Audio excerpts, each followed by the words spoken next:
Assalamu alaikum wa rahmatullahi wa barakatuh to some of y'all, and peace out to the rest of you. Hit the share button because the message is more important than the messenger.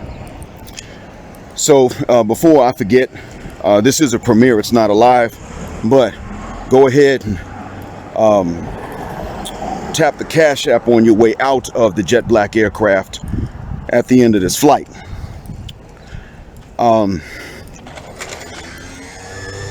So in this one, I want to go ahead and thank Marty McFly for giving Ameerah that work.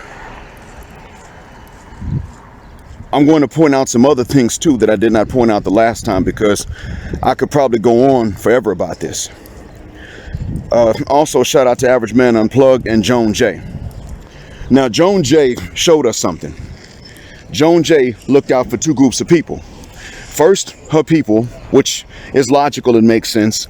Secondly, passport bros, or BMPTs in general. Like her, I must look out for my people, and in the common interest, I will then look out for her people, the men and the women alike. Now, I'm going to extend this to Southeast Asians in general.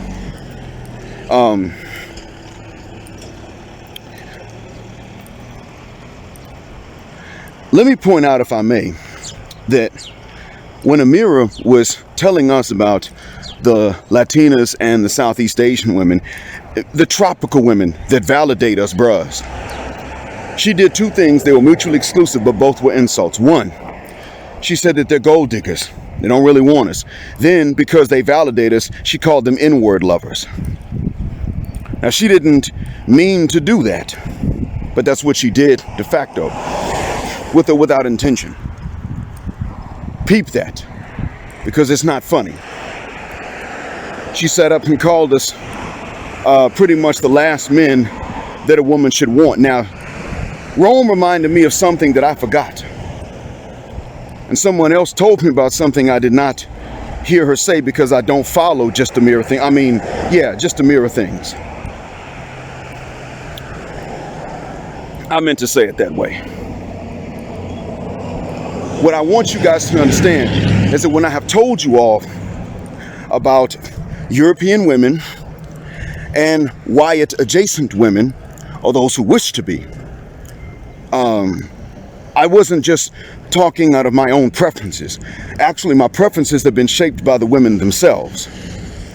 These women look up to Wyatt when they're not such. The ones I mentioned before. I said to you, watch for the Arab woman, and they're actually, you can relax around them more actually than you can relax around the adjacent, the Arab adjacent women. They would be the Persians, the Afghans, the Pakistanis, Northern Indians. I stated this before. I don't know about the Central Asians that much, and that's one of the things she was talking about. The Central Asians or the Eurasians were the ones to whom we don't go in large numbers seeking them out, and that really has more to do with geography and other things like their climate, the difficulty of reaching the places, and their languages being very difficult. Their languages are actually more difficult than Arabic based on how I hear them speak in English. When I hear them speaking in English, I can tell that there is not an easy way to specify or to leave unspecified singular nouns. I can tell this. And so we don't walk around with a disdain for women from the former Soviet republics.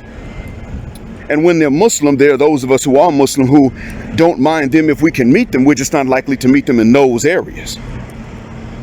That's all. You got an easier time flying to the nation of Georgia or Turkey to meet them than you do of flying to their nations to meet them, because when you go to get to their nations, that could be 3 or 4 connections. And you will eventually start to arrive in airports in which English is barely the international language. Now, in most airports they are. It is the international language, but it's a difficult travel arrangement to make if you are Muslim. We don't have a grudge against them unless they've got grudges against us.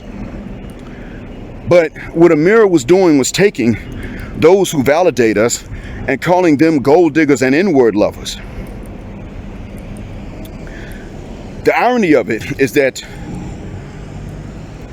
the Gulf Arabs are the ones that are generally known or stereotyped for mistreating domestics and other laborers in their nations. There's one nationality of Arabs that is not Gulf that actually has this issue going on, and they are the Lebanese. The Jordanians aren't known for this. They're not known for this. You don't hear about the Egyptians doing stuff like that per se.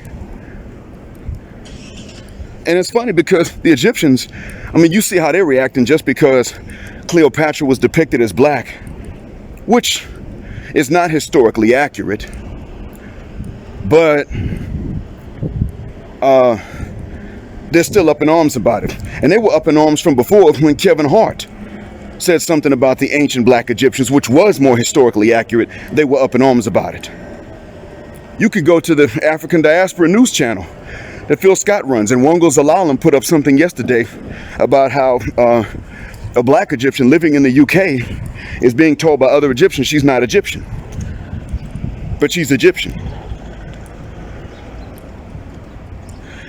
So despite all of that, these Egyptians are not the ones that are known to mistreat their domestics and for being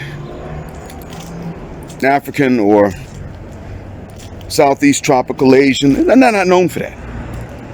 That's not their problem. They got one, but that ain't it. I'm just trying to be fair to them. So Ameerah, in a nutshell, singled out these women too, because they validate you. And then said, why aren't you going to the ones, not to where the women are the most difficult, but why aren't you going to where they're the most difficult to reach? Why aren't you going to the coldest climates? And the passport bros are not looking to fornicate, as I stated before, will respect the sexual conservatism of locales in which fornication is not highly respected or condoned. We will do that. You know who actually disrespects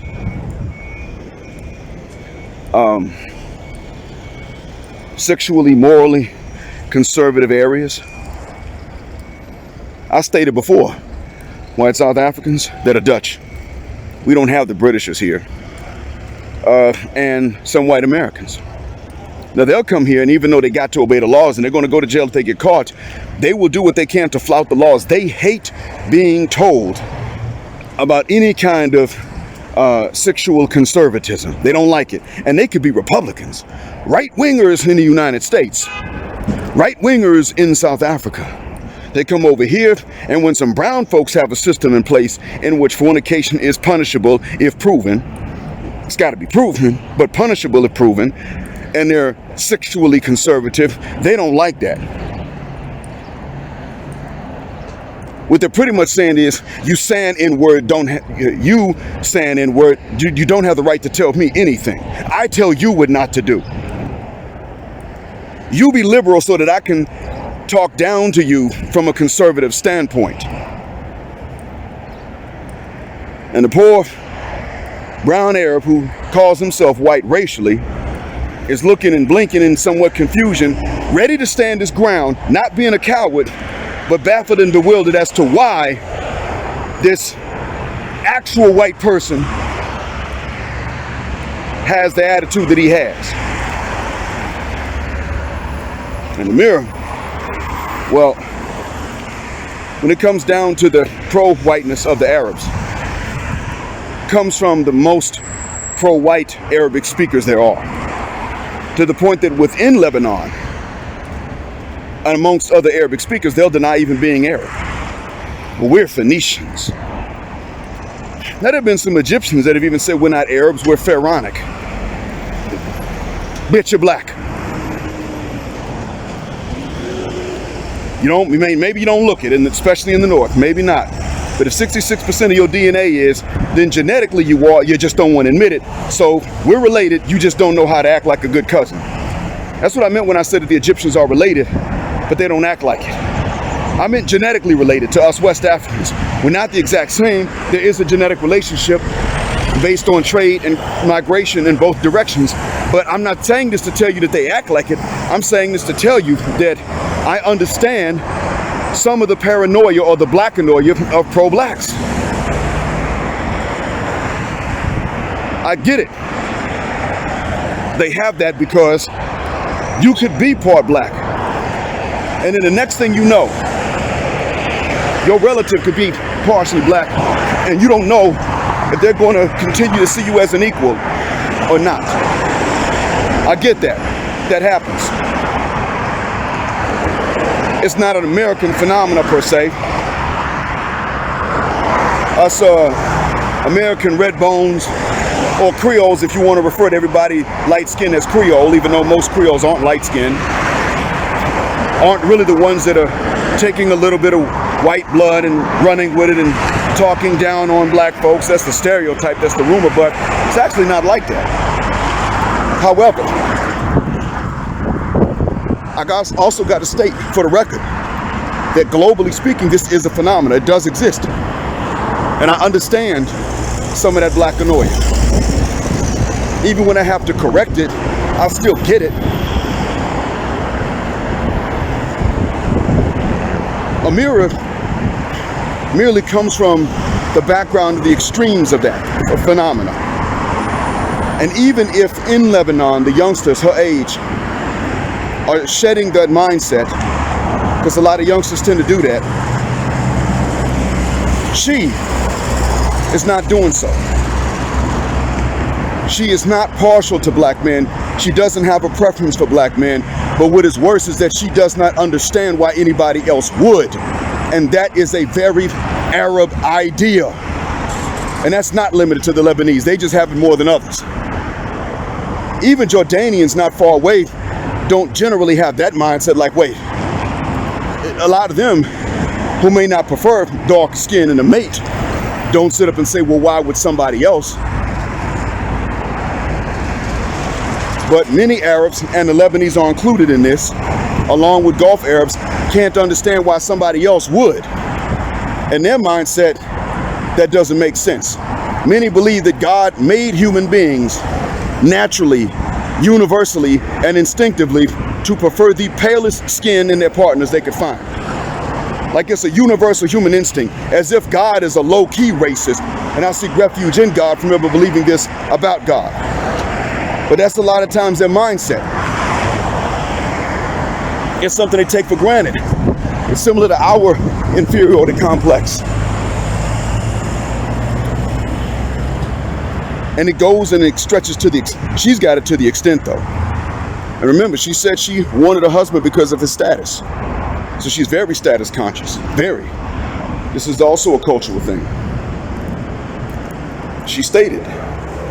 So now we have a full view into her mindset. Assalamu alaikum. We have a full window into it, unopened, untinted, and everything else. It's completely open. Everybody can see it. She, as far as she is concerned, we don't have status. We're not equals, even if she doesn't consciously say it that way. We don't have status. People will make jokes about us before they will about anybody else. She knows that. She doesn't have a preference for us, and she can't see why anybody else might. And so therefore, whoever does validate us has to have something wrong with them. Because see, when we already know that the Western black woman doesn't validate us. That's known. I mean, you don't have to think about that.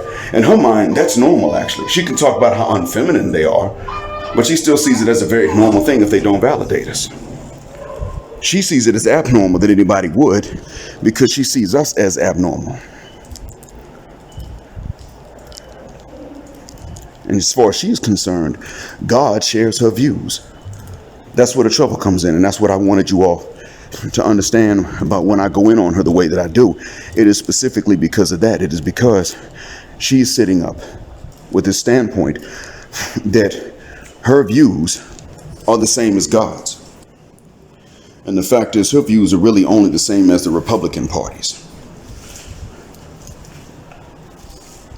So she is doing, you remember I told you that if a group of sisters are going to go hard on whichever ladies are not fighting against you and going to go hard on those who will treat you decently, then they're at war with you.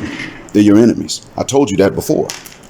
You were facing, or you were looking at a similar situation. You're looking at another instance of the same phenomenon, only this time it comes from somebody that's not one of us genetically. But this is actually a bit of an exaggeration, because what she's saying is because they validate you, there's something wrong with them. Because of this, gentlemen, listening in the audience, I want you to understand that Ameerah is not only a chameleon. I want you to understand that she is a hyena. She's just nice about it. This is what I was talking about. This and what Hannah Davis did with that interview, and what they said about what she said about Nick Fuentes after the interview. This is what I meant when I told you about Wyatt and white-adjacent women being a problem, not being trustworthy. I was talking about that. She just now showed the phenomenon. So, you know, I don't expect anybody to believe everything I say just because I say it. But from now on, please do me a favor. At least consider the possibility of what I'm talking about, because I've had opportunities to sit with people like them and listen to them and listen to their assumptions that they make. I've had chances to hear how they think, sometimes because they just assume that I might feel the same way, because they think that their views are instinctive and universal, and they're not. And so they think that because of a lesser melanin count of my own, that I'm more likely to agree with them, when the fact is, no, I'm not going to see it that way. No, what are you talking about? No, I didn't have a problem with them black farmers in Zimbabwe went and pushed them white folk out by force. I didn't have a problem with that at all. As one example. So when one guy who was born and raised in Zambia, but is of Pakistani origin, asked me, don't I think that's a bit racist? And this is just after I'd become Muslim. I was like, hell no, I think you racist for asking me that question. We have a right to do these things. And you are a failure as a Muslim as far as I'm concerned, because make no bones about it. It is not okay. It is not okay for them to sympathize with the oppressor against the oppressed. That is not, you can't justify that in our faith. And when they try to do it, even when they try to say that's not what we're doing, ask him, at what point is the Muslim world, at least the region of it with which you are the most familiar, going to side with us against the oppressors that you and I have in common? And you're not going to get an answer. When I told you all this, gentlemen, I didn't make it up. Now, 30 years ago, when I was trying to tell other brothers about male chastity and not pursuing and chasing, man, you crazy, that's that crazy talk. Well, now look, what are we talking about now? Well, I also said about 4 years ago which ones to avoid. And now what are they proving to you? Thanks for listening.